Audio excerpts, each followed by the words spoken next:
6세기 한낱 변방으로 여겨졌던 아라비아 사막에서 세계를 뒤흔드는 흐름이 시작됩니다.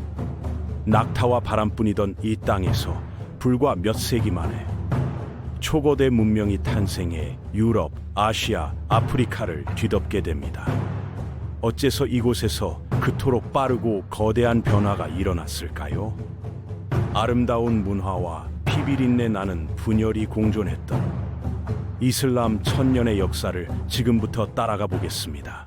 아라비아 반도는 당시 거대한 두 제국 사이에 낀 변방이었습니다. 동쪽에는 강력한 사산조 페르시아, 서쪽에는 기독교 비잔틴 제국이 대립하며 힘의 균형을 유지하고 있었죠. 그러나 사막 한가운데의 아랍 부족들은 각자 낙타와 양을 기르거나 작은 오아시스 도시에서 무역을 하며 살아갔습니다. 570년 메카라는 도시에서 한 아이가 태어납니다. 그의 이름은 무함마드였습니다. 무슬림들은 그를 인류의 마지막 예언자로 믿었습니다. 아브라함, 모세, 예수와 같은 계보의 종착점에 해당하는 존재로서 아랍인들에게 참된 유일신 신앙을 전하라는 사명을 받았다는 것이죠. 그가 받은 계시는 오랜 세월에 걸쳐 축적되어 꾸란이라는 경전으로 편집됩니다. 그러나 무함마드는 메카에서 전도할 때 심한 탄압을 받았습니다. 결국 그는 메디나로 이주하게 되었고, 이 사건은 히즈라라 불리며 이슬람 달력의 시작점이 됩니다. 메디나에서 무함마드는 정치적, 군사적, 종교적 공동체를 조직하고 우상을 섬기던 부족들과 맞서 싸워 승리했습니다. 그리고 아라비아 반도 전체를 하나의 무슬림 국가로 통일하는 데 성공했습니다. 632년 무함마드가 세상을 떠나자 이슬람 세계는 새로운 위기를 맞게 됩니다. 가장 큰 문제는 누가 그를 이어받을 것인가였습니다. 종교, 정치, 군사적 영향력을 모두 가진 지도자였던 그의 자리를 두고 갈등이 생겼습니다. 이 갈등은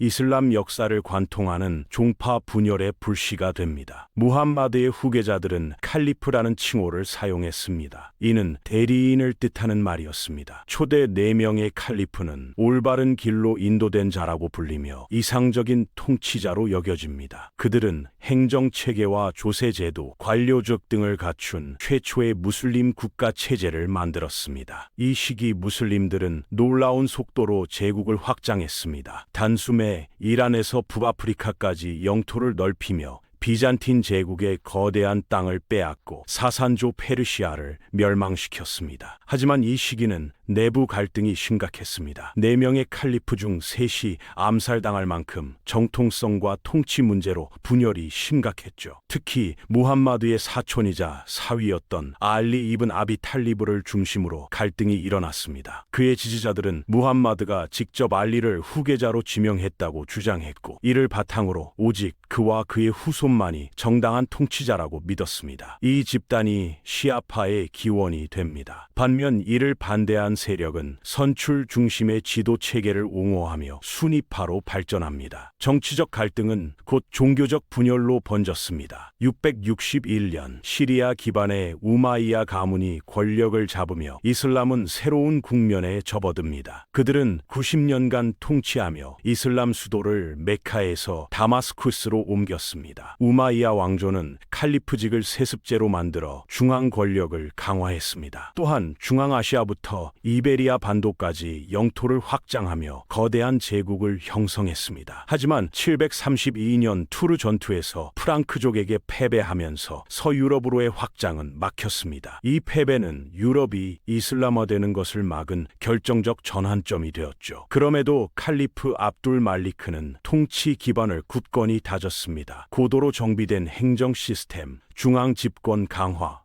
아랍어 공용화 등을 추진하며 제국의 정체성을 강화했죠. 예루살렘의 황금돔은 이 시기의 대표적 건축물이었습니다. 하지만 각종 반란과 분열로 인해 우마이야 왕조는 쇠퇴했습니다. 750년 반대 세력들의 연합으로 우마이야 왕조는 몰락하고 아바스 왕조가 등장합니다. 무함마드의 삼촌 아바스를 조상으로 내세운 수니파 가문이었죠. 아바스 왕조는 정치적으로 안정된 시스템을 구축했습니다. 또한 수도를 다마스쿠스에서 바그다드로 옮기며 새로운 시대를 열었습니다. 바그다드는 곧 세계에서 가장 번영하는 대도시로 성장합니다. 이때부터가 이슬람 황금기입니다. 바그다드는 시인, 철학자, 천문학자, 의학자들이 모이는 학문의 중심지로 거듭났습니다. 그리스어, 페르시아어, 인도어 등 다양한 문헌이 아랍어로 번역되며 독창적 학문 체계가 형성됐습니다. 대표적 칼리프인 하룬 알-라시드는 지식인들을 후원하고 샤를마뉴와 외교를 맺는 등 국제적 영향력을 강화했습니다. 그러나 9세기 중반 이후 아바스 왕조의 중앙 통제력은 점점 약해집니다. 지방 왕조들이 독립성을 키우고 바그다드는 점점 상징적인 수도로만 남게 되었죠. 이때부터 이슬람 세계는 단일 아랍 중심 체제가 아닌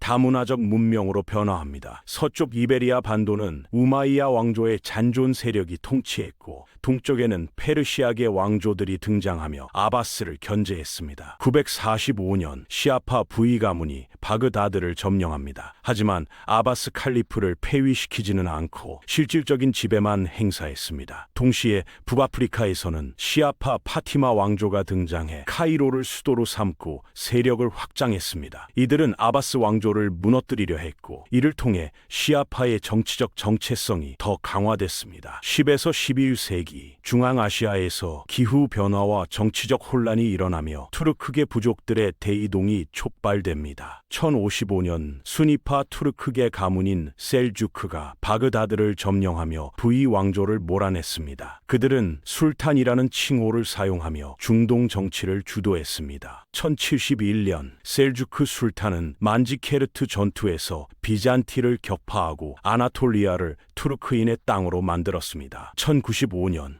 기독교 서방 세력은 성지 탈환을 명분으로 십자군 전쟁을 일으켰습니다. 십자군은 예루살렘을 점령하고 지중해 여러 국가를 건설했습니다. 200년 동안 중동 곳곳에서 전쟁은 계속됐습니다. 그러나 12세기 쿠르드계 수니파 지도자 살라딘이 등장해 이 흐름을 바꿉니다. 살라딘은 이집트를 장악하고 시리아까지 통치하며 아이유브 왕조를 세웠습니다. 1187년 하틴 전투에서 십자군을 격파하고 예루살렘을 되찾으며 이슬람 세계의 영웅이 됩니다. 하지만 셀주크 제국은 분열되며 몰락했고 대신 호라즘 제국이 이 지역을 장악했습니다. 바로 이때 세계를 다시 뒤바꿀 세력이 등장합니다. 13세기 몽골 제국이 등장합니다. 징기스칸은 모든 몽골 부족의 통치자가 되어 역사상 최대의 육상 제국을 건설합니다. 그러나 호라즘 왕조는 몽골 상인들을 살해해 대가를 치르게 됩니다. 몽골군은 대대적 학살과 파괴를 통해 호라즘 제국을 멸망시켰습니다. 1258년 징기스칸의 손자 훌라구 칸은 바그다드를 점령합니다. 지혜의 집과 방대한 도서관이 불태워졌고 아바스 왕조 칼리프는 처형됐습니다. 이 사건은 이슬람 황금기의 종말을 알렸습니다. 몽골군은 이집트로 진군하지만 맘루크 술탄국이 1260년